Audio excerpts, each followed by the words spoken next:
దేవునికి మహిమ కలుగును గాక. ఆమేన్. పరిశుద్ధ గ్రంథం నుండి వాక్య భాగాన్ని ధ్యానం చేసుకుందాం. యెషయా గ్రంథం మొదటి అధ్యాయము. యెషయా గ్రంథం మొదటి అధ్యాయం 4వ వచనాన్ని చదువుకుందాం. పాపిష్టి జనమా, దోషభరితమైన ప్రజలారా, దుష్ట సంతానమా, చెరుపు చేయు పిల్లలారా, మీకు శ్రమ. వారు యెహోవాను విసర్జించి ఉన్నారు, ఇశ్రాయేలు యొక్క పరిశుద్ధ దేవుని దూషింతురు. ఆయనను విడిచి తొలగిపోయి ఉన్నారు. ప్రార్థన చేసుకుందాం. మహాగణుడా, మహోన్నతుడా, సర్వకృపానిధివైన దేవా, నీకు వేలాది వందనాలు, స్తుతులు, స్తోత్రాలు చెల్లిస్తూ ఉన్నాం. గడిచిన వారందరూ కూడా ప్రభా, మీరు ఎక్కల చాటును మమ్మల్ని కాచి కాపాడి సజీవులుగా ఉంచినందుకు నీకే స్తుతులు, స్తోత్రాలు చెల్లిస్తూ ఉన్నాం ప్రభా. ఈ ఆరాధనలో మీరే మాకు తోడుగా ఉండి మీరే నడిపించండి. వాక్య నడిపింపులో కూడా మీరే సహాయం చేయండి. మా జీవితాలకు, మా బ్రతుకులకు అవసరమైన వర్తమానాన్ని ప్రభా మీరే దయచేయండి. ఈ పరిశుద్ధ గ్రంథంలో దాగి ఉన్న మర్మాలు, గూఢమైన వాక్యాలు మనకు వినిపింపచేయండి. ఇంకా రావాల్సిన బిడ్డలు ఇంకెవరైనా ఉంటే సకాలంలో నీ సన్నిధి నడిపించమని ఈ ఆరాధన నీ చేతులకు అప్పగిస్తూ నీకే మహిమాగంత చెల్లులాగున ఈ ఆరాధన జరిగించి మాకు మెండైన దీవెన ఆశీర్వాదాలు దయచేయమని ఈ ప్రార్థన నీ పాదాలు సన్నిధి చేర్చమని ప్రభు అయిన యేసుక్రీస్తు పరిశుద్ధమైన నామమును బట్టి మిక్కిలి వినయంతో అడిగి వేడుకొంచున్నాం తండ్రి. ఆమేన్. అందరు కూడా ఉన్నారు. దేవుని మహాకృపను బట్టి దేవాది దేవుడు మరి ఒక పునరుద్ధాన దినాన్ని, దేవునితో మనం ఉండే గొప్ప భాగ్యాన్ని దేవుడు మనకు అనుగ్రహించాడు. గడిచిన మరి పునరుద్ధాన దినాన్ని మరి చాలా గొప్పగా దేవుడు తన సన్నిధిలో జరిగించడానికి ఎంతో కృప చూపించాడు. ఇటు చదువుకున్న వాక్య భాగం చూస్తే యెషయా గ్రంథంలో మొదటి అధ్యాయం 4వ వచనంలో ఏమంటున్నాడంటే, పాపిష్టి జనమా, దోషభరితమైన ప్రజలారా, దుష్ట సంతానమా, చెరుపు చేయి పిల్లలారా, మీకు శ్రమ అంటున్నాడు. పాపిష్టి జనమ అంట. మనుషులు ఎటువంటి వారు అంటండి? పాపులు అంటున్నాడు. పాపిష్టి జనమ, దోషభరితమైన ప్రజలారా అంట. ప్రజల్లో ఏముంది? దోషం ఉంది. దుష్ట సంతానం అంటున్నాడు. ఇక్కడ మనం ఆలోచన చేస్తే పాపం చేయడంలో, పాపం చేయడం తప్పు, కానీ పాపం చేయకుండా ఉండలేరు, అది బాగానే ఉంది. ఇక మనం చూస్తే దోషం కూడా చాలామంది కలిగి ఉంటారు, అది పొరపడలేదు. దేవుని యొద్ద మన దోషాన్ని, పాపాన్ని ఒప్పుకోవచ్చు. దుష్ట సంతానం, దుష్టులుగా ఉన్నవాళ్ళు చాలామంది కూడా ఏమవుతున్నారు? మారు మనసు పొంది రక్షణ పొందుతున్నారు, అది పర్లేదు. కానీ తన తర్వాత ఒక మాట ఉందండి, చెరుపు చేయు పిల్లలారా. ఇది భయంకరం. పాపం చేసేవాడు ఆడి పాపం చేసుకుంటాడు, ఆడే పాడవుతాడు. దోషాలు కలిగిన వాడు ఆడే దోషాలు కలిగి ఆడే పాడైపోతాడు. దుష్టులుగా జీవిస్తూ వాడి జీవితాన్ని వాడు నాశనం చేసుకుంటూ ఉంటాడు. కానీ ఇది మరీ భయంకరం. ఈడు చెడిపోయిందే కాక ఎదుటోళ్ళు ఏం చేస్తాడు? చెరుపుతాడు. ఇక్కడ ఏమంటున్నాడు? చెరుపు చేయు పిల్లలారా, మీకు శ్రమ. ఇది ఇప్పుడే లేదండి, ఎప్పుడు నుంచి ఉంది? అనాది కాలం నుంచి కూడా ఎదుటి వారిని ఏం చేస్తున్నారు? చెరపడం. ఎదుటివారు బాగుంటే ఓర్చలేరు, ఎదుటివారు సంతోషంగా ఉంటే తట్టుకోలేరు, ఎదుటివారు నెమ్మది, సమాధానం అన్నీ కలిగి ఉంటే వారు ఓర్చలేరు. మనం ఆలోచన చేస్తే ఇక్కడ చూడండి, చెరుపు చేయు పిల్లలారా మీకు శ్రమ అంటున్నాడు. ఎందుకు ఎదుటి వారిని చెరుపుతా ఉన్నావు అంటే, చెరిపే వ్యక్తితో నీకు స్నేహం ఏంటి? నిన్ను చెరుపుతాడు, ఇతడు నిన్ను పాడు చేస్తాడు, ఇతడు నిన్ను దేవునిలో లేకుండా నీ ఆత్మీయమైన జీవితం, విశ్వాస జీవితంలో నుంచి తొలగించే వ్యక్తితో నీకు సహవాసం ఏంటి? ఏమన్నాడు? మొదటి కొరింథీ పత్రిక 15వ అధ్యాయం 33వ వచనంలో చూడండి, అపోస్తలుడైన పౌలు గారు కొరింథీ సంఘంతో చెప్తా ఉన్నాడు. ఏమని? దుష్ట సాంగత్యం మంచి నడవడిని చెరుపును అంటున్నాడు. అంటే నీ సాంగత్యం ఎవరితో ఉంది? దుష్టులతో ఉంది, పాపులతో ఉంది. ఇటువంటి వారితో నీ సహవాసం, స్నేహం, బంధుత్వం ఉండడం వల్ల వాళ్ళు నిన్ను ఏం చేస్తున్నారు చెప్పండి అమ్మా? ఏం చేస్తున్నారు? చెరుపుతున్నారు. చాలామంది అంటారు, నా కొడుకు వాళ్ళతో తిరిగి చెడిపోయాడండి, నా కూతురు ఆ అమ్మాయితో ఉండి పాడైపోయింది అంటారు. మరి ఆ కొడుకు అటువంటి వాడింది, అటువంటి వారితో తిరిగినప్పుడు నువ్వేం చేస్తున్నావు?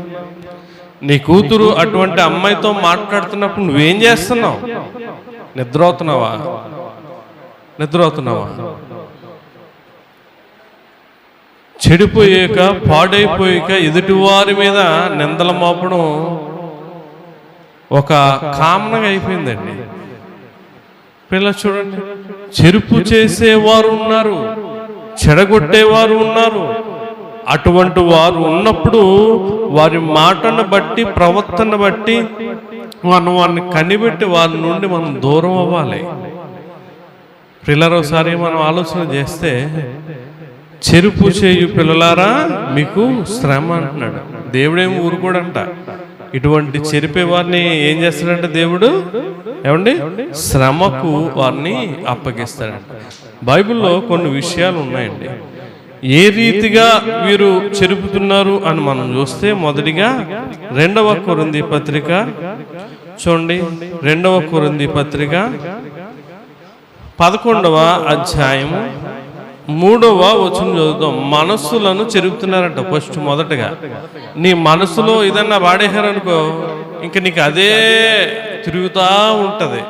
ఇక్కడ మనం చదివితే చూడండి, సర్పము తన కుయుక్తి చేత అవ్వను మోసపరిచినట్లు మీ మనస్సులను చెరపబడి క్రీస్తు ఎడలున్న సరతల నుండి, పవిత్రత నుండి ఎట్లయినా నువ్వు తొలగిపోవనేమో అని భయపడుచున్నాను అంటున్నాడు. కుయుక్తి చేత ఏం చేసిందంట? అవ్వను మోసపరిచినట్లు మీ మనస్సులు కూడా, ఓ మాట ఆడేసింది మనసులో. సర్పం ఏంటి? ఇది నిజమా అంది. వచ్చి ఏమందండి? ఇది నిజమా అని అంది. అంతే. ఇంకా అవ్వకి ఇంకా అదే తిరుగుతుంది. దేవుడేమో అబద్ధం చెప్పేవాడా?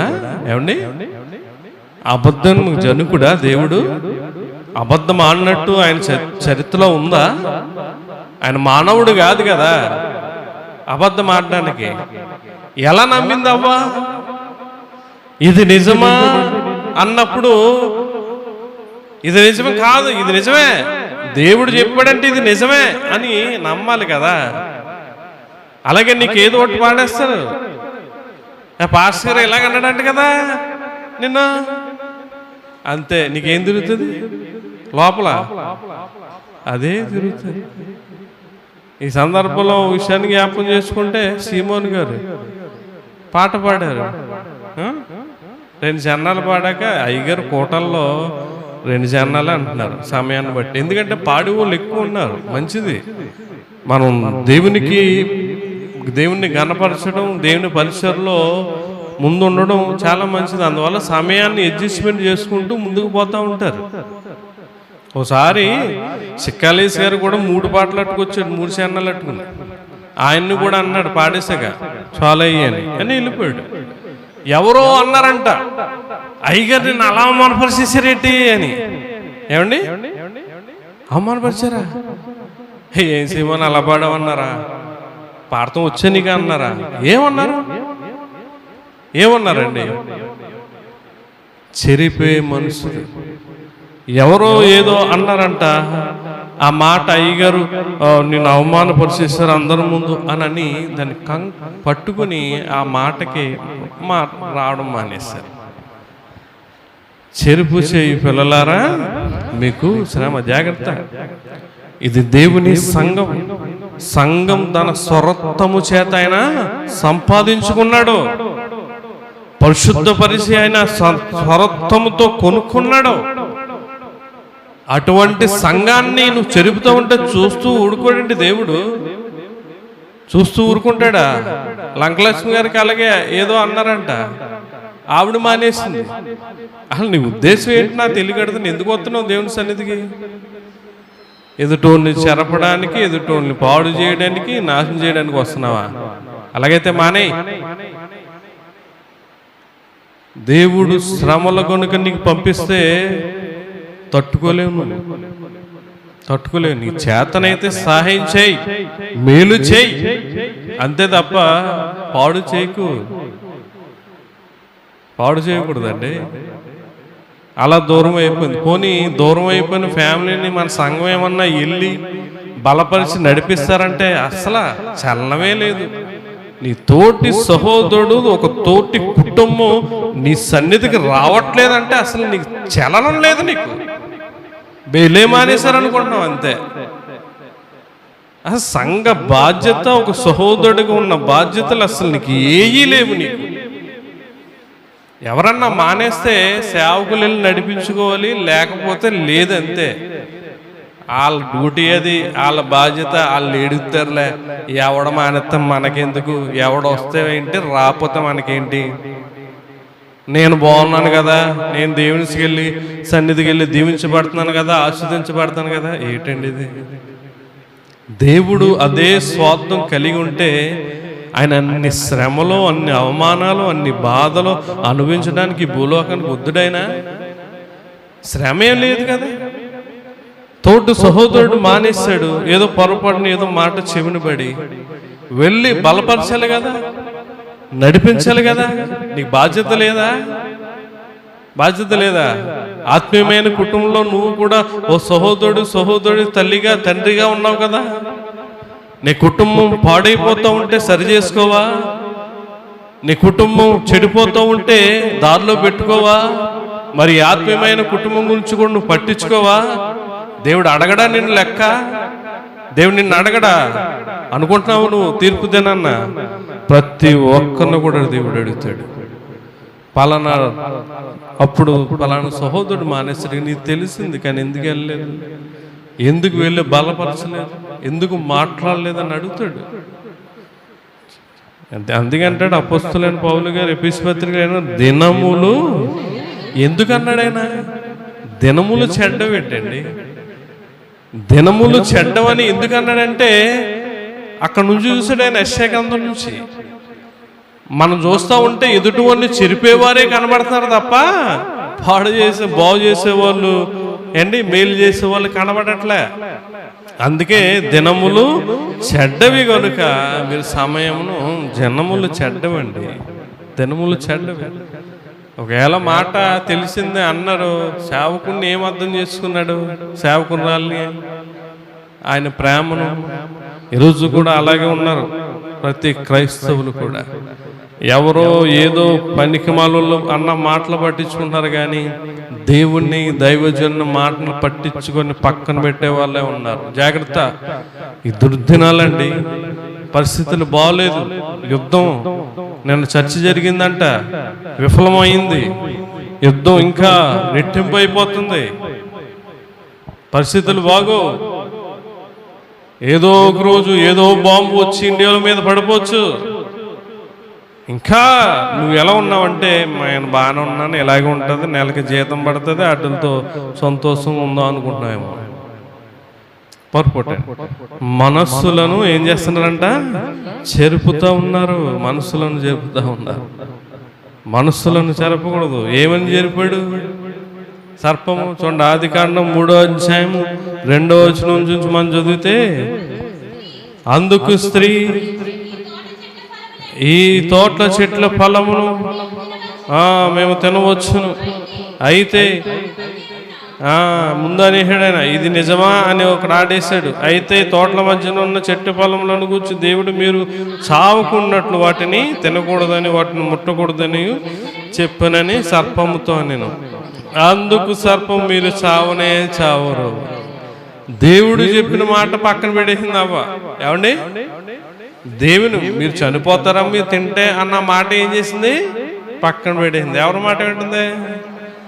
సర్పం మరి దీవిస్తుంది, మరి సర్పం ఆశీర్వదిస్తుంది కదా, సర్పం కుటుంబాన్ని హెచ్చింపులోకి తెస్తుంది కదా. ఈరోజు కూడా చాలా మంది క్రైస్తవులు అలాగే ఉన్నారు. దేవుని మాట వినం, దైవజనుని మాట వినం, పక్కుల మాట, వాళ్ళ మాట, వీళ్ళ మాట వినటానికి ఎంత ఇష్టమో మనకి. ఎంత ఎలా చూసుకున్నాడండి దేవుడు, ఎంత ఎలా చూసుకున్నాడు. అన్ని సౌకర్యాలు కలగజేసి వాళ్ళకి ఏ నొప్పి లేకుండా,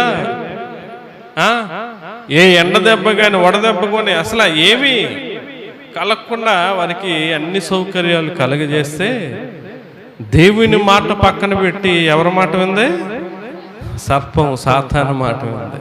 ఇటువంటి వారు లేరా ఈ రోజున? అందుకు సర్పం, మీరు సావనే సావరు ఎలనగా వాటి తినమున మీరు కన్నులు తెరవబడి మీరు మంచి చెడ్డలను ఎరిగిన వారే దేవత వలె ఉందిరని దేవునికి తెలియని శ్రీతో చెప్పగా, శ్రీ ఆ వృక్షం ఆహారమునకు మంచిది, కన్నులకు అందమునది, వివేకమైనది ఉండుట చూచినప్పుడు అప్పటికి ఎలా లేదు.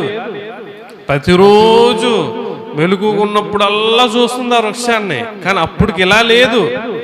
ఎలా లేదు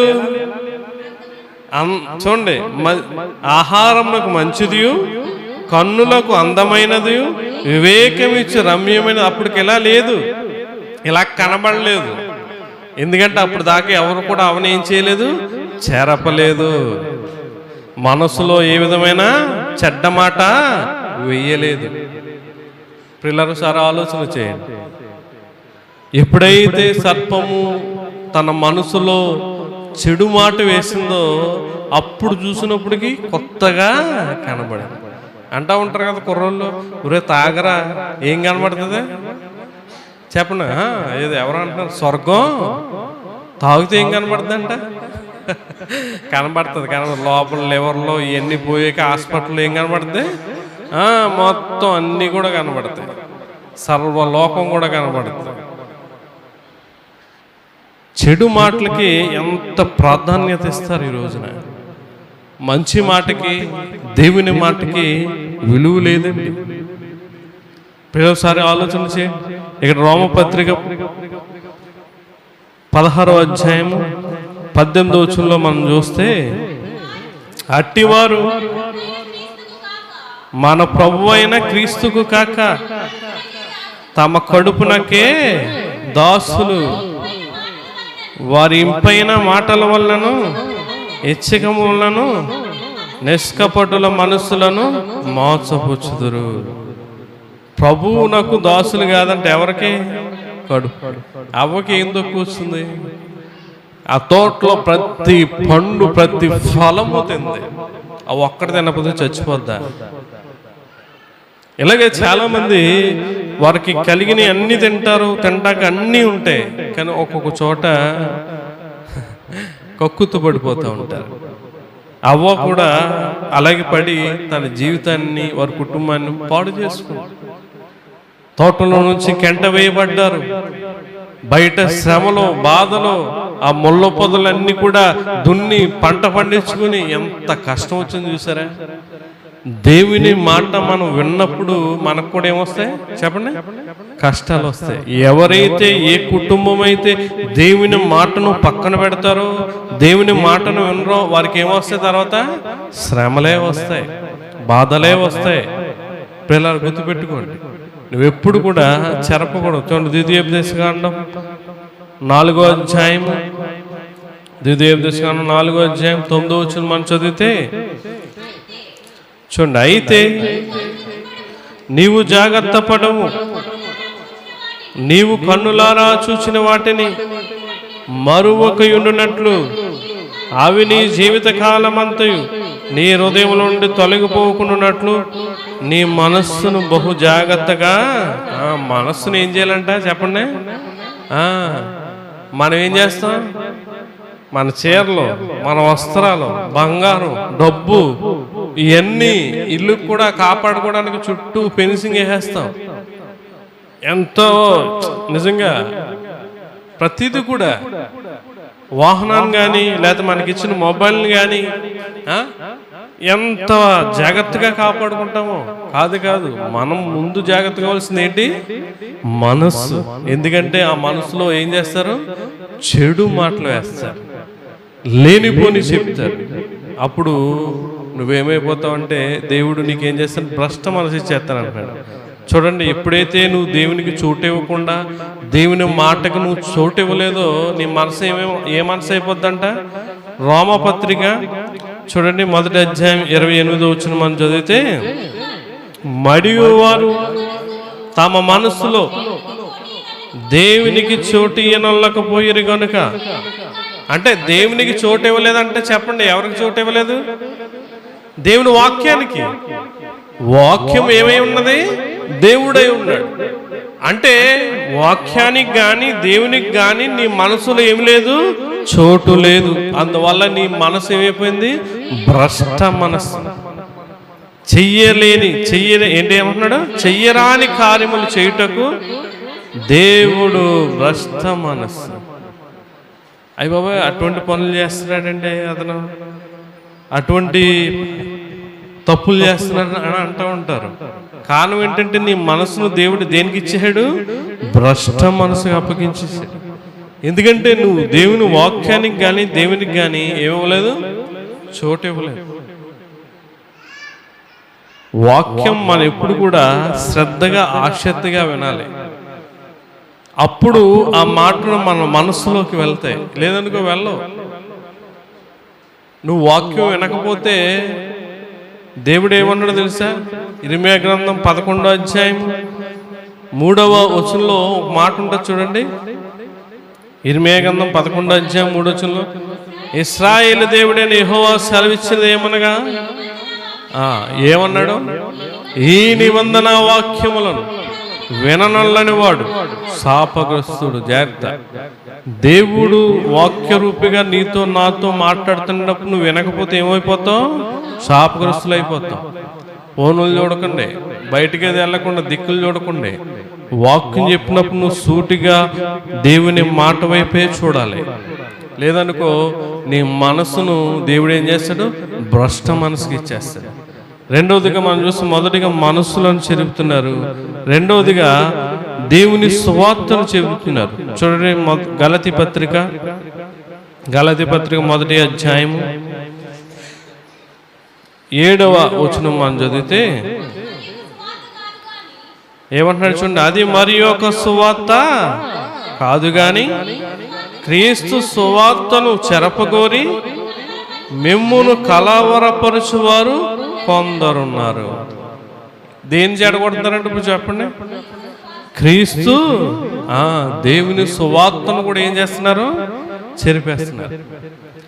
చెడిపోయింది కదా దేవుని సువార్త. దేవుని వాక్యంలో మారు మనసు గురించి చెప్పరు, రక్షణ గురించి చెప్పరు, పాపం గురించి చెప్పరు, కఠినమైన మాటలు ఏది చెప్పరు. అంతా కూడా భిన్నమైన మాటలే. ప్రియులారా, సరే ఆలోచన ఇక్కడ ఏమన్నా క్లియర్గా చెప్తున్నాడు ఆయన.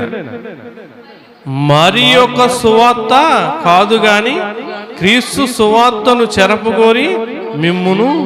ఈ రోజున యూట్యూబ్లో వచ్చాక, ఈ టీవీలో వాక్యాలు వచ్చాక అసలు ఏది నమ్మాలో ఏంటో అర్థం కావట్లే. మందిరంలో ఒక వాక్యం, టీవీలో ఒక వాక్యం, సభల్లో ఒక వాక్యం, వీధి కూటాల్లో ఒక వాక్యం, ఎక్కడ పడితే అక్కడ వేరే వేరే వాక్యాలు. మారు మనసు, రక్షణ, పాప క్షమాపణ లేకుండా చెప్పబడిన వాక్యము కాదు. ఈ రోజున ఎంటర్టైన్మెంట్ అయిపోయిందండి దేవుని సంఘం. ఏమైపోయింది? ఎంటర్టైన్మెంట్. ఎంటర్టైన్మెంట్ అంటే ఏంటి చెప్పండి? ఏంటి? సరదా, సంతోషించడానికి, ఎంజాయ్ చేయడానికి. అవి ప్లేసెస్ వేరే ఉన్నాయి. మొన్నే కొత్తగా కట్టారు ప్రసాద్, ఏంటది, అదే వచ్చేసింది, వెళ్ళి వచ్చారేమనుకుంటా, ప్రసాద్ ఐమాక్స్. అవి ఎంటర్టైన్మెంట్. దేవుని మందిరం ఎంటర్టైన్మెంట్ కాదు, ఎంజాయ్ చేయడానికి, హ్యాపీగా ఉండడానికి కాదు దేవుని సన్నిధి. మనల్ని మనము సరి చేసుకోవడానికి. పిల్లచాలి అర్థం, దేవుని వాక్యం ఏమన్నాడు, అర్థం. నువ్వు రెడీ అవ్వగానే ఎక్కడికి వెళ్తావు చెప్పండి? మొత్తం అంతా రెడీ అవ్వగానే ఎక్కడికి వెళ్తావు? అద్దం దగ్గరికి వెళ్తావు. అద్దం దగ్గరికి వెళ్ళాక జుట్టు సరే ఉందా, ఏమండి అన్ని సరే ఉన్నాయా అని చూసుకుని వస్తారు. అలాగే ఇక్కడికి మనం వచ్చాక కూడా వాక్యమైన అర్థంలో ఏం చేయాలి, మనం చూసుకోవాలి. అప్పుడు మనలో ఉన్న లోపం తేటగా కనబడుతుంది. ఈ వారం నువ్వు పలానా పాపం చేసావు, నువ్వు పలానా వ్యక్తిని ఎలా దూషించావు, నువ్వు అక్కడికి వెళ్ళావు, చూడకుండా చూసావు, చేయకూడదు చేసావు అని చెప్పి ఈ అర్థంలో చూపిస్తుంది అంట దేవుని వాక్యం. ప్రియులారా, సరే ఆలోచన చేయండి. నువ్వు ఇక్కడికి వచ్చిన నీవు దేవుని వాక్యాన్ని నువ్వు అర్థములా నువ్వు మార్చుకోవాలి. అప్పుడు నీలో ఉన్న లోపలు, మనలో ఉన్న లోపలు కనబడతాయి. చూడండి, ఇక్కడ సువార్తను చెడగొడుతున్నారంట. సువార్తను చెడగొడుతున్నారు. దేవుని వాక్యం చెప్పకుండా లేనిపోని మాటలు చెప్తా ఉన్నారు. చూడండి, ఇక్కడ రోమపత్రిక 16వ అధ్యాయము, రోమపత్రిక 16వ అధ్యాయం 17 వచనం మనం చదివితే, సహోదరులారా చూడండి, మీరు నేర్చుకొనిన బోధకు వ్యతిరేకముగా భేదములను, ఆటంకములను కలుగు చేయి వారిని కనిపెట్టి యుండుడని మిమ్మల్ని బతిమాలుకొనుచున్నాను, వారిలో నుండి తొలగిపోండి. ఇక్కడ చూడండి, మీరు నేర్చుకునే బోధ క్రమముగా, వాక్యానుసారంగా, గద్దింపుగా ఉన్నట్ల అయితే నీకు ఏం చేస్తారంటే భేదాలు, ఆటంకాలు కలగజేస్తారు. మొన్న ఒకడు లోతైన విషయాలు చెప్తారండి అంటున్నాడు నా దగ్గరకు వచ్చి. లోతైన విషయాలు, ఏ లోతు అంట? లోతైన విషయాలు ఏంటి? దేవునిలో లోతేంటి? ఏంటి? దేవుని వాక్యం. ఆడు వినలేదు, ఇప్పుడు వాక్యం వినుండడు. ఆ వాక్యం విన్నప్పటికీ ఏమంటంట, లోతైన విషయాలు కాదు. నువ్వు విశ్వాసంలో లోతుగా వెళ్ళాలి, భక్తులో ఎదగాలి. లోతులు గొయ్యలు కాదండి బాబు. ఈ మధ్యన ఇలాగైపోతుంది, లేనిపోని బోధలు. అబ్బా మామూలుగా చెప్తలేదు, చెయ్యేస్తే పడిపోతున్నారు. సోషల్ మీడియా వచ్చాక మొత్తం అంతా కూడా పాడైపోయింది. మీరు నేర్చుకున్న బోధకు వ్యతిరేకముగా భేదములు, ఆటంకములు కలుగు చేయి వారిని కనిపెట్టి ఉండడని మిమ్మల్ని బతిమాలు కొలుచున్నాను, వారి నుండి ఏమవ్వాలి, తొలగిపోవాలి. జాగ్రత్త. వాక్యానికి వ్యతిరేకంగా నీకు ఎవరన్నా చెప్తున్నారనుకో, వాక్యానికి వ్యతిరేకంగా నీకు ఏదన్నా మాట చెవిని పడిందనుకో, నువ్వేం చేయాలి, వారి నుండి తొలగిపోవాలి. అవునా, అలాగన్నారా, ఇలాగన్నారా అని చెప్పి మాట్లాడకూడదు. నువ్వు వాళ్ళ పాడైంది కాక నువ్వేమవుతావు, వాళ్ళతో పాటు పాడైపోతావు. జాగ్రత్త. సమాజంలో ఎక్కడ చూసినా కూడా ఒకసారి చూడండి, అక్క చెల్లెల మధ్య, అన్నదమ్ముల మధ్య, అన్న చెల్లి మధ్య, తమ్ముడు అక్కల మధ్య ఏం లేదు, ప్రేమలు లేవు, బంధుత్వాలు లేవు. కారణం ఏంటి? సమాజంలో అందరూ కూడా ఏంటి, చెరిపేవారే.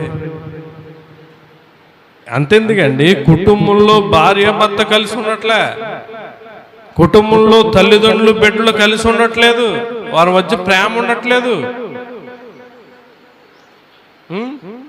ఇంకా మనవడు పుట్టాక మా అమ్మ మారిపోయింది అంటున్నారు మా అక్కోళ్ళు. ఏంటంట, మనముడు పుట్టాక ఏమైపోయింది, మా అమ్మ మారిపోయింది, కూతుర్లు పట్టించుకుంటలేదా, కూతుర్లు ఫోన్ చేయట్లేదంట. ఉత్తుది ఫోన్ చేస్తుంది, మా అమ్మ మాట్లాడుతుంది. కానీ పుట్టారు అనగానే ఏమొచ్చేసింది, మనోడు వచ్చేసాడు, ఇంకా మమ్మల్ని లెక్క చేయదు, మాతో మమ్మల్ని వచ్చినా పట్టించుకోదు. చూసా, అలాగ మనసులో నాటేస్తూ ఉంటాడు ఎవడో, సాతాను గడ్డ వచ్చేస్తుంది. మా రోజా కారాలు మీరేళ్ళు నూరేస్తుంది మా అమ్మ మీద.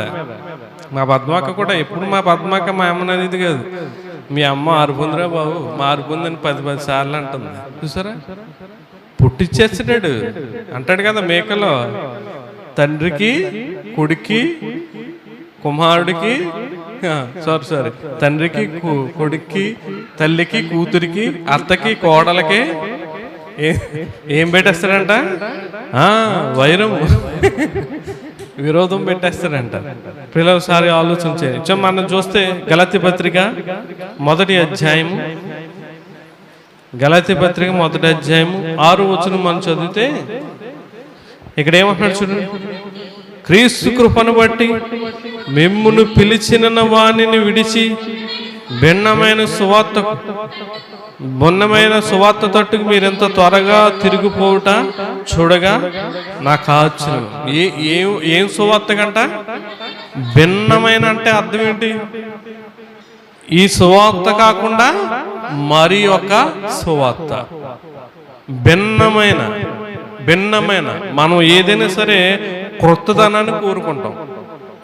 ఎవరైనా సరే ఒక డ్రెస్ కొనుక్కోవాలనుకున్నా, వాహనం కొనుక్కోవాలన్నా, ఒక ఇల్లు కట్టుకోవాలన్నా, ఏదైనా సరే షాప్కి వెళ్ళామంటే న్యూ మోడల్స్ ఏమొచ్చినాయి అని అంటాం. ఒక బైక్ కొనడానికి వెళ్తే ఏమంటాం, కొత్తగా. ఏదైనా సరే భిన్నమైన అంటే క్రొత్తగా కావాలని. కానీ భక్తిలో విశ్వాసంలో కొత్తది ఉండదు, ఒకటే ఉంటుంది. ఈ మధ్యన దేనికి తొలగిపోతున్నారు? భిన్నమైన సువార్తకు మీరింత త్వరగా తిరిగిపోవుట. భిన్నమైన సరదాలు ఉంటాయి, సంతోషాలు ఉంటాయి, ఎంటర్టైన్మెంట్, కథలు చెప్తారు. ఇటువంటి వీటికి నేను ప్రోగ్రామ్స్ తిరుగుతూ ఉంటే వాక్యము చెప్పేవారు తక్కువ వస్తున్నారండి. ఉపవాస ప్రార్థనకి వెళ్తున్నాను, సభలకు వెళ్తున్నాను, ఎక్కడ పడితే అక్కడికి వెళ్తాను. ఎక్కడ చూసినా గట్టిగా వాక్యం చెప్పేవాడు మరుసటి రోజు రాడు. సరదాగా కథలు అయ్యి చెప్పి పిలిచిన పాస్టర్ని, వారి కుటుంబాన్ని, వారి అల్లుడు గారిని, లేకపోతే వారి కోడల్ని, వీళ్ళందరినీ పొగుడుతా మొదలుపెట్టి అతను సంఘం, అయ్యే బాబు మీ ఇటువంటి సంఘం అండి, మామూలు సంఘం కాదండి, అయ్య బాబు ఎంత బాగా ప్రేమిస్తుందో ఈ సంఘం, మీ సంఘం అని ఇటువంటి కబుర్లు ఇవన్నీ చెప్పుకుంటూ కాలక్షేపణ చేసి ఏదో ఒక వచనాన్ని తీసి రెఫరెన్స్లు కూడా ఉండవు. మీరు వెళ్ళండి, రాయబడిలో జరిగే సభలో, ఎక్కడ సభలు జరిగేదండి, వచనం ఒకటే తీసుకుంటారు, ఏదో చెప్పుకుంటా పోతారు తప్ప మరలా ఇంకో బైబిల్ తీసి ఇంకో వచనం చూసే అవకాశమే ఉండదు మీకు. ఏదో అలా చెప్పుకుంటా పోతారంటే నేను విమర్శించట్లేదు, ఇక్కడ చెప్తున్నాడు కదా భిన్నమైన సువార్త, భిన్నమైన సువార్త, భిన్నమైన సువార్త కాదు.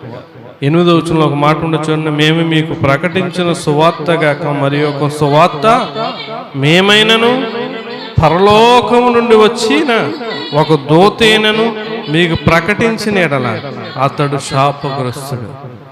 దేవుని సువార్త నీకు ప్రకటించినప్పుడు నీకు ఎవరన్నా సరే అలాగే ఇలా చెప్పినప్పుడు నువ్వు నమ్మకూడదు. నువ్వు నమ్మి ఆ ప్రకారంగా నువ్వు ఉన్నావంటే నువ్వేమైపోతావు? శాపగ్రస్తుడు అయిపోతావు. జాగ్రత్త. వాక్యం ఉందో లేదో చూసుకో, రిఫరెన్స్ ఉంది, ఓకే, నమ్ము, చెయ్యి, ఆ ప్రకారంగా జీవించు. లేదు లేనిది చెప్పాడు వదిలేయి. ఉన్నది చెప్పి లేఖనాల్లో నీకు చూపించి చెప్తున్నా సరే ఎవరో ఏదో చెప్పారని చెప్పి వాళ్ళ మాట నువ్వు నమ్మవు అనుకో, శాపగ్రస్తుడైది నువ్వే. 2వ తిమోతి పత్రిక 4వ అధ్యాయం 2వ తిమోతి పత్రిక 4వ అధ్యాయం 4వ వచనంలో మనం చూస్తే చూడండి, సత్యమునకు చెవినీయక కల్పనా కథల వైపునకు తిరుగు కాలము వచ్చును. ఏ వైపు తిరుగుతున్నారంట? ఎవరి వైపు తిరగాలి చెప్పండి? మనం అందరూ చెప్పండి, ఎవరి వైపు తిరగాలి? దేవుని వైపు తిరగాలి. మరి కథల వైపు తిరగడం ఏంటి? కథలు ఎవరు చెప్తారు చెప్పండి? ఎవరు చెప్తారు? చిన్నపిల్లలు చెప్తారు. మరి ఇప్పుడు పెద్దలకు కూడా కథలు చెప్పడం ఏంటి నాకు తెలియగడుతున్నాను. ఆనాడు దేవుడు ఉపమాన రీతిగా చెప్పాడంటే అజ్ఞాన కాలం, ఎవరు చదువుకోలేని రోజులు, చదువు లేని రోజులు దేవుడు వారికి అర్థం అవడం కోసం ఉపమాన రీతిగా చెప్పాడు. ఇప్పుడు ఎందుకు కథలో ఎవడికి అర్థం అవ్వదు? ఆవులింతే చెప్పండి, వేగం లెక్కెట్టేస్తున్నారు. మాట్లాడితే ఒక 10 నిమిషాలు మాట్లాడితే ఈ వ్యక్తి ఎటువంటి వాడో చెప్పేసి దినాలి. మరి కథలో ఎందుకు చెప్తున్నారు? కథల వైపు నువ్వు ఎందుకు తిరుగుతున్నావు? కథల్ని ఎందుకు నమ్ముతున్నావు? కథలు కాదు మనకు కావాల్సిన, స్టోరీస్ కాదండి, హిస్టరీ మనకు కావాలి. దేవుని చరిత్ర ప్రకారంగా, వాక్య ప్రకారంగా మనం జీవించాలి. సత్యమునకు చెవినీయక, సత్యము అంటే వాక్యము. సత్యం అనేది ఎప్పుడు కూడా ఎలా ఉంటుంది చెప్పండి? చాలా బాధగా ఉంటుంది, చాలా కష్టంగా ఉంటుంది, అవునా కదా? సత్యం అనేది ఎలా ఉంటుంది చెప్పండి? మరి యేసుక్రీస్తు ప్రభువు వారంటే పరిచయాలు, శాస్త్రాలు అందరూ కూడా ఎందుకు కారాలు, మిర్రాలు, పరులు కొరికేసుకున్నారు చెప్పండి? సత్యం మాట్లాడాడండి ఆయన 3.5 సంవత్సరాలు దేవుని సువార్తను ప్రకటిస్తే, ఈ ప్రకటించిన సంవత్సరం నాటి నుంచి కూడా వీరేం చేయాలనుకున్నారు? ఆయన్ని చంపాలనే అనుకున్నారు. కారణం ఏంటి? ఆయన ఏం మాట్లాడాడు? సత్యం మాట్లాడాడండి. సత్యం మాట్లాడాడు. సత్యము మాట్లాడే వారిని ఇష్టపడరు. అందుకే ఈ రోజున సత్యమైన వాక్యాన్ని కూడా ఏం చేయట్లేదు, ఇష్టపడట్లేదు. ప్రియులారా, ఒకసారి ఆలోచన చేయండి. నువ్వు కల్పనా కథల వైపు తిరగకూడదు. ఏదో సందర్భాన్ని ఉద్దేశించి ఏదన్నా విషయాన్ని చెప్పాలి తప్ప కథలే వాక్యాలుగా, కథలే ప్రాధాన్యముగా ఉండకూడదు. చూడండి, 2వ కొరింథీ పత్రిక 4వ అధ్యాయము 2వ వచనం మనం చదివితే, అయితే కుయుక్తిగా నడుచుకొనకయు దేవుని వాక్యమును వంచనగా బోధింపకయు సత్యమును ప్రత్యక్షపరచుట వలన ప్రతి మనుష్యుని మనస్సాక్షి ఎదుట మమ్మును మేమే దేవుని సముఖమందు మెప్పించుకొనుచు అవమానకరమైన రహస్య కార్యములను విసర్జించి ఉన్నాము. ప్రియులారా, ఒకసారి ఆలోచన చేయండి. ఇక్కడ కొరింథీ సంఘంతో చెప్తున్నాడు ఆయన, కుయుక్తిగా నడుచుకొనకయు దేవుని వాక్యమును వంచనగా, వంకరగా, స్వలాభం కోసం, దేనికోసమో మనం బోధించకూడదండి. ఈ రోజున మనం చూస్తూ ఉంటే వారి స్వలాభం కోసం, సంఘం అభివృద్ధి కోసం, సంఘం నింపబడడం కోసం, వారు దీవించబడడం కోసం ఇలాగ రకరకాలుగా నొప్పి తగలకుండా ఏదో సున్నితంగా చెప్పుకుంటూ పోతూ ఉన్నారు. దేవుడు ఇష్టపడ్డాడు. 10 మంది వచ్చినా, 2 వచ్చినా సత్యమే ప్రకటించాలి. ఎందుకంటే మనల్ని పోషించేది ఎవరు? దేవుడు. నీ పక్షాన పోషించే దేవుడు ఉన్నప్పుడు సత్యమే మాట్లాడాలి. దేవుని సంఘంలో ఉన్నవాడు ఉంటాడు, లేనివాడు వెళ్ళిపోతాడండి. 96లో ప్రారంభించారు, ఇప్పటికి 30 సంవత్సరాలు అయింది. చాలామంది అంటారు, అయ్యో 30 సంవత్సరాలు చాలా ఉండాలండి సేవ అంటారు. ఎక్కడుంటారండి? ఎక్కడుంటారు? ఈ వాక్యానికి ఎక్కడుంటారు? నాకు దేవుడు కావాలి, నేను రక్షణ పొందాలి, మారు మనసు పొందాలి అనుకున్న వాళ్ళు నిలబడతారు. బాబు మేము ఉండలేము, మాకు లోకం కావాలి, అది కావాలి, పాపం కావాలనుకున్న వాళ్ళు వెళ్ళిపోతారు. ప్రియులారా, ఆలోచన చేయండి. కష్టమైన నష్టమైన విషయం చేస్తాను. సేవ ప్రారంభంలో 10 మంది ఉండేవారు. అప్పుడు ఇదే వాక్యం. ఏమండి, 30 సంవత్సరాలు కూడా ఇదే వాక్యం. ఈ వాక్యం లేదు అని చెప్పమనండి. ముందున్న వాళ్ళు ఉన్నారు కదా, ఎర్రపాపు గారు, తెల్లపాపు గారు, మరి మా అత్తమ్మ గారు, వీళ్ళందరూ కూడా మొదటి ఎవరెల్లో సంఘ సభ్యులు, వీళ్ళే సంఘ విశ్వాసులు. మొదట కష్టాల్లో నష్టాల్లో తోడుగున్న వాళ్ళు లేదా అప్పటి నుంచి బోధ మారలేదండి, బోధ మారలేదు. ఇక్కడున్న వారి పరిస్థితులు మాత్రం దేవుడు మార్చాడు. దేవునికి మహిమ కలుగును గాక. మనం సత్యం కోసం కష్టమైన నష్టమైన అలా నిలబడినప్పుడు దేవుడు మన పరిస్థితులన్నీ కూడా ఏం చేస్తాడు? తారుమారు చేస్తాడు. పిల్లలు సరే ఆలోచన చేయండి. ఇక్కడేమంటున్నాడంటే దేవుని వాక్యమును వంచనగా బోధింపకయు అన్నాడు. సత్యమును ప్రత్యక్షపరచుట వలన ప్రతి మనుషుని మనస్సాక్షి ఎదుట మమ్మును మేమే దేవుని సముఖమందు మెప్పించుకొనుచు అవమానకరమైన రహస్య కార్యం, అవమానకరమైన రహస్య. చాలా మందిరాల్లో తాగేసి దేవుని సన్నిధి వస్తూ ఉన్నారు. ఎంత దరిద్రం అది! తప్పులు చేసి పొరపాటులు చేసి పరిశుద్ధమైన దేవుని సన్నిధిని అపవిత్రపరచకూడదు. ఎట్టకారాలో హేనంలో క్రైస్తవులకి తగదండి.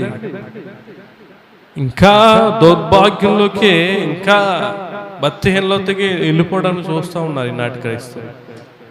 చాలా జాగ్రత్తగా మనం ఆలోచించాలి. అవమానకర రహస్య కార్యములను మనం విసర్జించాలి. మూడవదిగా ఏం చెరుపుతున్నారంటే, మొదటిగా మనం చెప్పాం మనస్సులను చెరుపుతున్నారు, రెండవదిగా క్రీస్తు సువార్త, మూడవదిగా చూస్తే మీ విశ్వాసాన్ని చెడగొడుతున్నారు. విశ్వాసం చెడగొట్టేస్తున్నారు. చూడండి 2వ తిమోతి పత్రిక 2వ అధ్యాయం, 2వ తిమోతి పత్రిక 2వ అధ్యాయం చూడండి. ఇక్కడ 17-18 వచనాలు చదివితే, కొరుకు పొండు ప్రాకినట్లు వారి మాటలు ప్రాకును, వారిలో హూమైనను పెలేతును ఉన్నారు. వారు పునరుద్ధానము గతించినని చెప్పుచు సత్యం విషయము తప్పిపోయి కొందరు విశ్వాసమును చెరుపుచున్నారు. ఈ ఇద్దరు వ్యక్తులు కూడా ఏం చేస్తారంటే, పునరుద్ధానం లేదు, గతించిపోయింది అని చెప్పి సంఘంలో విశ్వాసుల్ని, సంఘంలో ఉన్న వారి విశ్వాసాన్ని చెడగొడతాకి చూస్తున్నారంట. ఇక్కడ అపోస్తలుడైన పౌలు గారు తిమోతికి చెప్తా ఉన్నాడు, పునరుద్ధానము గతించినని చెప్పుతూ సత్యం విషయం తప్పిపోయి కొందరి విశ్వాసమును చూడండి. ఇక చాలా జాగ్రత్తగా ఆయనే చెప్పాడు. చూడండి, సత్యం విషయం తప్పిపోయి కొందరి విశ్వాసమును చెరుపుతున్నారు. ఎవరి విశ్వాసాన్ని చెరుపుతున్నారు కదా, వాళ్ళు ఎవరో సత్యము నుండి ఏమవుతున్నారు? అలా తొలగిపోయిన వారు. ఎవరైతే దేవుని వాక్యాన్ని నుండి, సత్యం నుండి తొలగిపోతారో వారు ఎదుటివారి విశ్వాసాన్ని ఏం చేస్తారో చెరుపుతారు. ఎదుటివారి విశ్వాసాన్ని చెరుపుతారు. చాలా మంది అంటారు, మీరు 40 రోజులు చేరే అని అడగలేదా మిమ్మల్ని? అడగలేదా? 40 రోజులు శ్రమకాలంలో అంటారు. ఆయన సువార్త ప్రకటించడానికి వెళ్ళే ముందు 40 రోజులు ఉన్నాడు. పోనీ సమాధుల దగ్గరికి వెళ్ళిన సమాధుల పండగ అంటారు. ఏమండి, నేను అడుగుతున్నాను, అప్పుడు సమాధి దగ్గరికి ఎందుకు వెళ్ళారు? మద్దలేని మరి అందరూ చెప్పండి, చెప్పండి అందరూ కూడా. ఎందుకు వెళ్ళారు? యేసుక్రీస్తు ప్రభువారు తిరిగి లేస్తారని. మరి అక్కడ ఎవరు లేస్తున్నారు? మీ మాంగారా, అత్తగారా, లేకపోతే అమ్మ, నాన్న, తమ్ముడా, చెల్లె, అక్క, అన్న, ఎవరిని లేపుతాకి వెళ్తున్నావు? ఎవరు లేస్తారని వెళ్తున్నావు? చెప్పండి, నేను అడిగితే అమ్మ దానికి. ఆనాడు వెళ్ళారంటే ఆయన నేను లేస్తానని చెప్పాడు కనుక ఈయన లెగుస్తాడు అని వెళ్ళేవారు ఉన్నారు. ఈయన లెగుస్తాడో లేవడో పొలు చూసొద్దాం, లెగుతాడేమో అని అనుమానంతో వెళ్ళారు. ఈయన లెగడు అని వెళ్ళిన వారు కూడా ఉన్నారు. మరి అక్కడికి వెళ్ళిన వాళ్ళు ఎవరు లెగరు కదా, వాళ్ళేమో యేసుక్రీస్తు ప్రభువారు కాదు కదా. మరి ఎందుకు వెళ్తున్నారు? సిగ్గు లేకుండానే. ఎవరి కోసం వెళ్తున్నారండి? వారు దేవుని కోసం వెళ్ళారు. దేవుణ్ణి చూద్దాం, లెగిస్తే దేవుడు అక్కడ ఉన్నాడని వెళ్ళారు. అక్కడ దేవుడు లేడు కదా సమాధుల దగ్గర. పోనీ లేడు, వాళ్ళు ఏమని లెగిస్తే బాబు బాగున్నావా అన్నారా? ఏమ్మా బాగున్నావా అన్నారా? విగ్రహారాధన అండి. నేను ఆ రోజు ఏంటిది బాప్తీసాలకి వెళ్తే కొవ్వొత్తులు పువ్వులు ప్రతి దాని మీద ఉన్నాయి. కొవ్వొత్తు పూలు ఇవన్నీ కూడా దేనికి ఉపయోగిస్తారు? పూజకు. గుర్తుపెట్టుకో, పూజకు. అంటే సమాధుల మీద అవి ఉండి నువ్వు ఉన్నావంటే ఏం చేస్తున్నారు? సమాధులు ఏం చేస్తున్నారు? వీళ్ళు పూజిస్తున్నారు. దేవుడు ఏదైనా క్షమిస్తాడు. బైబిల్లో నేను చెప్తా ఉన్నాను, దేవుడు పాపం చేయి, చంపే, నరికే, ఏదన్నా చేయి క్షమిస్తాడు. విగ్రహారాధన అస్సలు సహించడండి. తను ఇష్టంగా ప్రేమించిన ఇశ్రాయేలుని సర్వనాశనం చేశాడు. తన జనాంగం నా జనాంగం అని చెప్పిన అబ్రహాము సంతానాన్నే నాశనం చేశాడు విగ్రహారాధన వైపు వెళ్తే. ఈ రోజున చాలా మంది వాక్యము తెలియక ఎవడో ఏదో చెప్తుంటే అది పట్టుకుని నువ్వు మాట్లాడుతున్నావు. వాక్యంలో ఉందా లేదా చూడు. వాక్యంలో ఆనాడు వెళ్ళారు వాళ్ళు, ఆయన లేస్తాడని. ఇప్పుడు వెళ్ళకూడదు. ఆయన లేడు అక్కడ. ఆయన సమాధి ఇక్కడ లేదు. ఆయన సమాధి ఇక్కడ లేదు. వీళ్ళని గుర్తుపెట్టుకోండి పిల్లరా. విశ్వాసాన్ని ఏం చేస్తున్నారు? చెరుపుచున్నారు విశ్వాసాన్ని. ఇదే అవి చేయరు, ఈ చేయరు, వీళ్ళు చేయరు, అక్కడికి వెళ్ళరు, ఇక్కడికి వెళ్ళరు. వాక్యంలో లేదండి. మా పాస్టర్ గారు అలా చెప్పలేదు. ఒకవేళ మీకు ఏదైనా డౌట్ వస్తే నెంబర్ ఇస్తాను, మీరే మాట్లాడండి అని చెప్పండి. అంతే తప్ప అవునా అలాగా ఏమో పాస్టర్ గారు ప్రతిదీ విడ్డూరమే. మా పాస్టర్ గారు వాళ్ళు చేస్తే వద్దంటాడు, వాళ్ళు చేయకపోతే చేయండి అంటాడు. ఏమండి అంతేనా? వాళ్ళు చేయట్లేదు మనం చేద్దాం అని అంటారా? లేదు లేదు, వాక్యంలో ఉన్నదే మనం చేద్దాం. ఇక్కడ మనం చూస్తే అపోస్తలుల కార్యాల్లో 13వ అధ్యాయంలో ఒక వ్యక్తి మనకు కనిపిస్తాడు. చూడండి, అపోస్తలుల కార్యాలు 13వ అధ్యాయం 6 నుంచి మనం చదివితే, వారు ఆ దీపమందంతటా సంచరించి పాపు అను ఊరికి వచ్చినప్పుడు గాడివాడను అబద్ధ ప్రవక్తనైన బరయేసు అని ఒక యూదుని చూసిరి.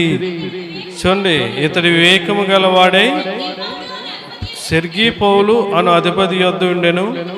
అతడు బర్నబాను సౌలును పిలిపించి దేవుని వాక్యం వినగోరును. అయితే ఎలుమ ఆ అధిపతిని విశ్వాసము నుండి తొలగింపవలనని యత్నము చేసి వారిని ఎదిరించాను. ఎలుమ అని పేరు నాకు గాడివాడను. వీటి పని ఏంటంటే విశ్వాసం నుండి తొలగించడం. విశ్వాసాన్ని ఏం చేయాలి? చెడగొట్టాలి. జాగ్రత్త. నిన్ను కూడా చెడగొడతావు చూస్తారు. నువ్వు దేవునికి ఏదన్నా ఇద్దాం అనుకున్నావు అనుకో, అంతెందుకు ఇస్తున్నావు? అంత ఇచ్చేలా నీ విశ్వాసాన్ని చెడగొడతారు. ఓ పరిచయం చేస్తున్నానికి వచ్చి ఓ పడి దొరలేస్తున్నావేంటి అని అంటారు. వెంటనే నీకు ఆ మాట ఏమైపోద్ది? నొప్పి అయిపోద్ది, మనసులో పడిపోద్ది కదా, రావడం మానేస్తాం. ఏంటి ఓ సేవకుడు అంటే దొరలేస్తున్నావేంటి, మాట్లాడుతూ వచ్చేస్తున్నావేంటి, వెళ్ళిపోతున్నావంట, అంతమానం ఫోన్లు మాట్లాడుతున్నావంట సేవకుడితో, ఏంటి ఎవరి గురించి చెప్తున్నావు అని అంటారు. నీ విశ్వాసాన్ని చెడగొడతాయి. జాగ్రత్త. దేవుడు నీకంటూ ఒక విశ్వాసాన్ని, అమూల్యమైన విశ్వాసాన్ని ఇచ్చాడు నీకు. విశ్వాసాన్ని జాగ్రత్తగా కాపాడుకో. ఇటువంటి చెడు మాటలకు ప్రభావితం అయిపోయి నువ్వు కలిగి ఉన్న విశ్వాసాన్ని నువ్వు ఏం చేయకూడదు? చెడగొట్టుకోకూడదండి. పిల్లలసారి ఆలోచన చేయండి. విశ్వాసంలో మనం బలముగా నిలబడాలి.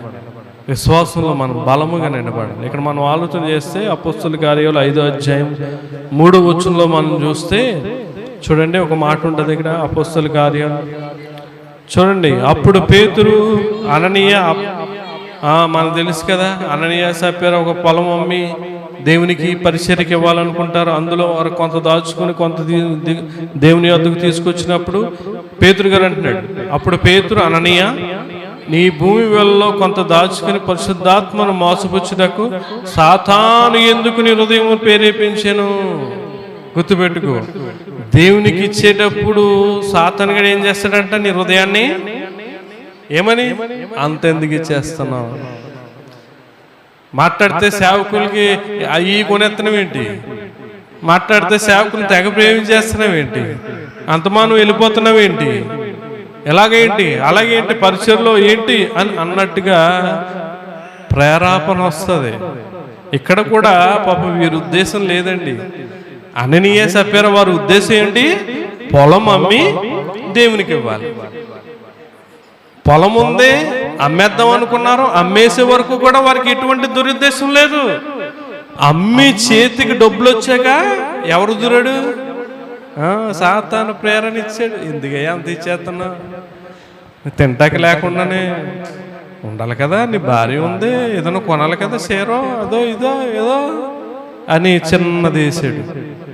అంటే వెంటనే ఏమైపోయారు వాళ్ళు, నిజమే కదా ఇంతెందుకు. చాలామంది ఎత్తున్నారు, చాలామంది ఇదే ఆలోచన. క్రిస్మస్కి కానుక ఇస్తున్నావా, అందరు ఎత్తున్నారు కదా, మనం ఇవ్వాలి ఏంటి. ఏసు గుడ్డుపేడే భోజనాలకి కానుకలు ఇస్తున్నారా, అందరు ఎత్తారు కదా, మనం ఇవ్వాలి ఏంటి.